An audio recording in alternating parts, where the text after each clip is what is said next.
So a while ago, during the election run-up, I was talking about the Reform Party's manifesto, or what they called their contract with the British people, and one of them was to do with education.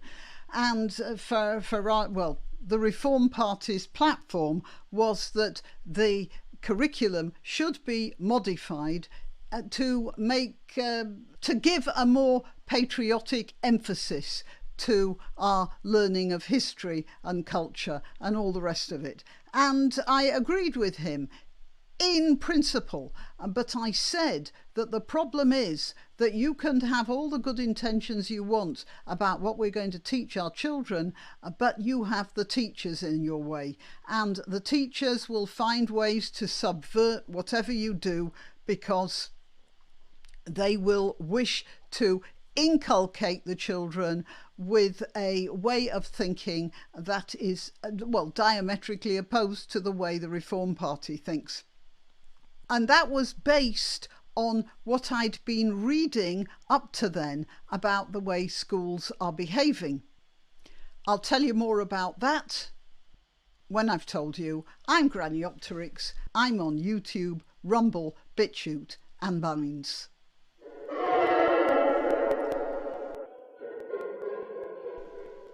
All right, so you see, this article is from April the 4th.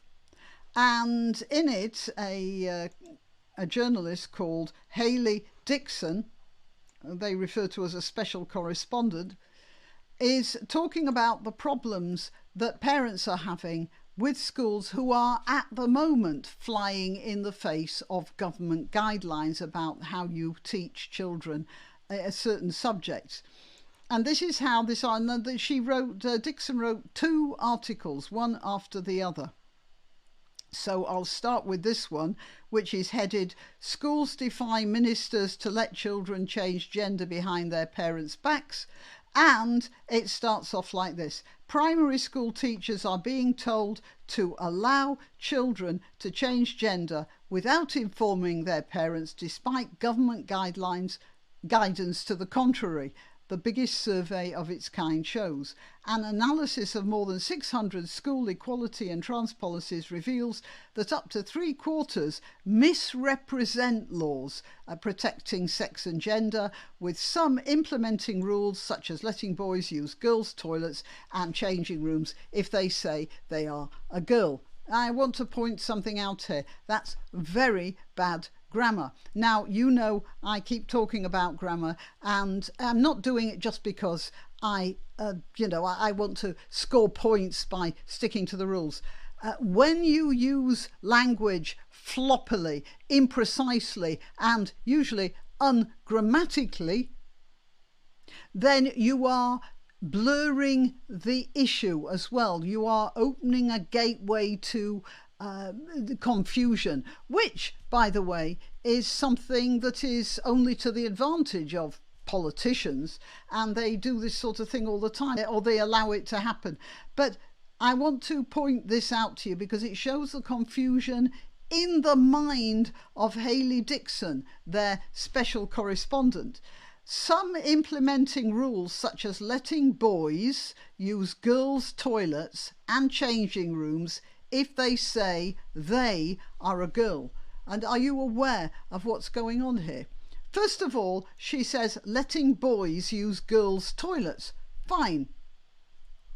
Boys plural, girls plural. No problem. And changing rooms, yep.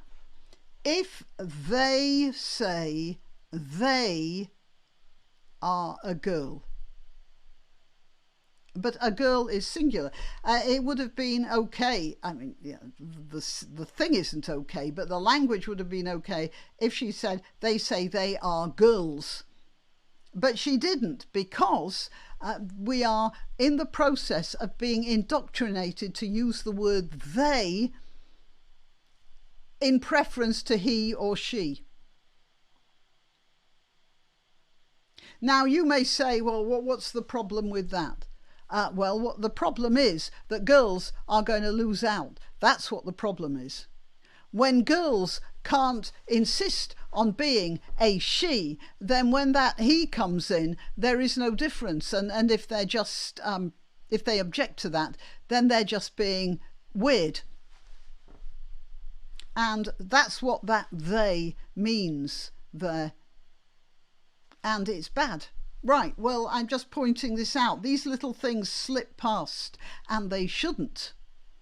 One trust, which includes a number of Church of England primary schools, has even advised teachers to assist girls using breast binders while on school trips and allow students to sleep in bedrooms which match their gender identity. So, first of all, the school has encouraged teachers to allow girls to start mutilating their body. Breast binders are not healthy. They're not good. And they are, you know, when a girl is growing, they are very damaging and could impact the rest of the girl's life. They could damage the mammary glands. They could make it more difficult for the girl, when she grows up perfectly normal, to feed her own child. It's a dreadful thing. And schools are being told to, help or at least ignore. And then to let boys sleep in girls' bedrooms. Oh, yeah. Right, and this is all being done without the knowledge of the parents who are entrusting their children to this school, whichever school it is. So here's the next article. I found out my daughter had changed gender when teachers called her he at a parents' evening. And this is also, you know, in the same, it's part of the same run of articles by Hayley Dixon. A mother told how she only discovered, how she discovered that her daughter had been allowed to change gender at school only when teachers called her he at a parents' evening. Oh, Miss Dixon, smarten up, do. The 13-year-old was allowed to change her name and pronouns at school despite her mother, Sarah, warning that she felt it was a one-way path to sex change hormones and surgery. You know, these are all made up names, by the way. They're not real names. So I don't know what the daughter is called, but let's call her Sally.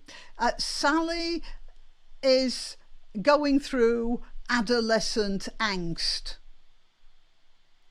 which is, you could say, a mild psychiatric disorder. I've had 3 kids going through adolescent angst. Definitely, it's a psychiatric condition, but it's not a long-lasting one. It's just a sort of confusion. I'm sure they'll find a name for it sooner or later, or maybe they already have done. But anyway, so she's going through this mild episode and being facilitated in it by the teachers who are specifically charged to keep her on a level keel, an even keel. These are teachers, and they have government guidelines on what to do when children have these identification problems, and they're just not doing it. And I cannot understand what's going through their minds, but it's something bad, whether they know it or not. Sarah, whose name has been changed to protect her identity, believes that schools are collecting diversity brownie points and pretending being trans is all glitter and unicorns without warning children about the long-term physical and mental impact. Her daughter's school started referring to the teenager by male pronouns without Sarah's permission after she decided at 13 she'd been born in the wrong body. And then Sarah says, the school started affirming her behind my back. And they're using that word, you see, says Sarah has already bought the vocabulary. They're not affirming her. They're backing up a mental disorder. and actually turning it into a worse mental disorder, which finally will end up as a physical disorder. That's not affirming. They shouldn't be using that word. Well, they shouldn't. Certainly Sarah shouldn't. But she's bought the vocabulary there. Unfortunately, we tend to do that. They say it's all about being kind, but I think it's cruel. They only have to deal with her until she reaches 16, and I will have to pick up the pieces when they've long since forgotten her. On one occasion, Sarah received a phone call asking if her daughter could sleep in the boys' dormitory on a school trip because she identifies as a boy, and she refused that. I asked them what kind of safeguarding risk assessment they'd done. You know, a girl in a boys' dormitory, and who knows what one of those boys might decide to do. And no answer was forthcoming, she said. I asked if they could not see there's a potential for underage sex, non-consensual sex, teenage pregnancies. According to Colleton Grammar, which caters for children from 11 to 18, and West Exmoor Federation, don't know what that means, which runs 3 primaries, sex refers to a person's understanding and experience of their own gender identity. It is their internal sense of self. No, it isn't. For sure, that's part of it.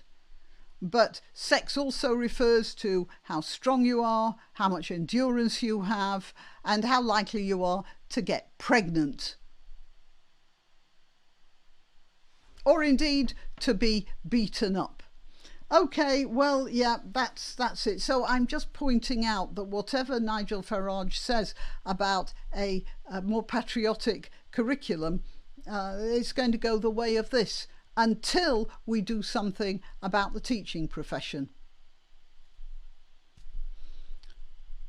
What do we do about the teaching profession? I don't know, but I remember one particularly stupid teacher I met at a TUC conference once, and she said all the problems of the country could be solved instantly. And I said, oh, how are you going to do that? She said, well, we've just got to tax the rich. She's a teacher. That was her view of the world. Okay, till next time. You can help my channel by clicking like, by subscribing, by clicking the notification bell, and by sharing if you're so inclined. Links to my other channels are in the description, also links to donation sites, but really the best way you can help me is simply by clicking like. Thank you.